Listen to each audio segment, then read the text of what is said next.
You see life much as it was in ancient Egypt. Many of the same traditions, the same methods, even the same devices. I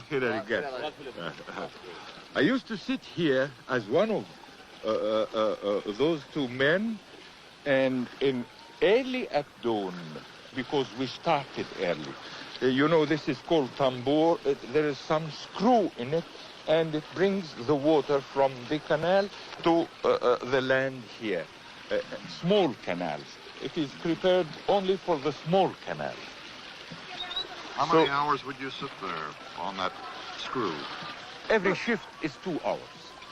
And we use not only to irrigate our land, but the work here, since the start, is collective. We don't have tambour for every farmer here. We have 6 or 7 only in the village. So we make a timetable, and then we start irrigating collectively all our land. Nubian villages up there on the cliffs. The Nubians are one of the 2 basic peoples who formed the population of ancient Egypt and modern Egypt, the others being the lighter-skinned Egyptians. You know, when you look at the fertility of the lower Nile Valley and then the harshness of the land here, one wonders, how have they survived for these thousands of years?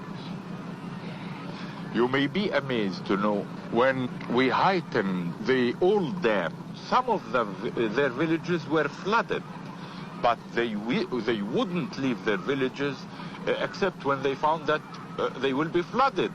The rest, who are not flooded like these, they stayed here.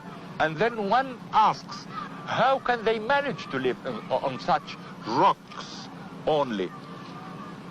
Again, it is nature. No one in my country, Egypt, likes the land like the Nubians here. Do the Nubians, as the people in the lower Nile, do they cling to their ancient customs as well? For sure.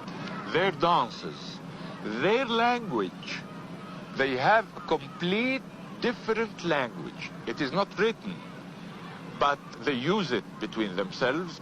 They have their, as I told you, their dances, their language, their traditions, marvelous customs. Performed today look as if they were choreographed from ancient temple carvings.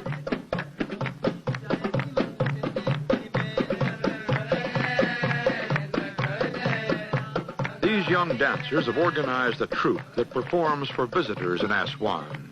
We accompany them to a special performance in one of the ancestral villages where they continue to live.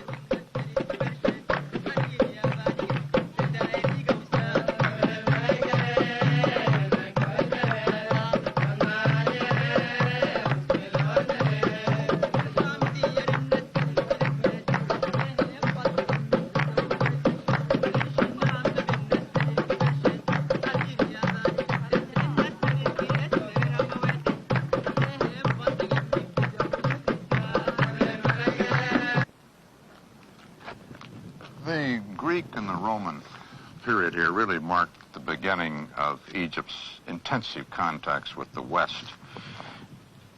In all of that time, of that intensive contact, who ended up influencing whom the most? Well, it is a tradition we are very proud of.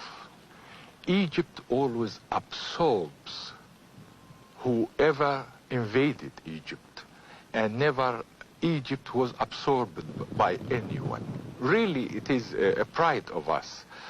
Well, as you see, Egypt survived all those, Greeks and Romans, this fine architecture, this fine civilization, this fine monuments shows who survived the other.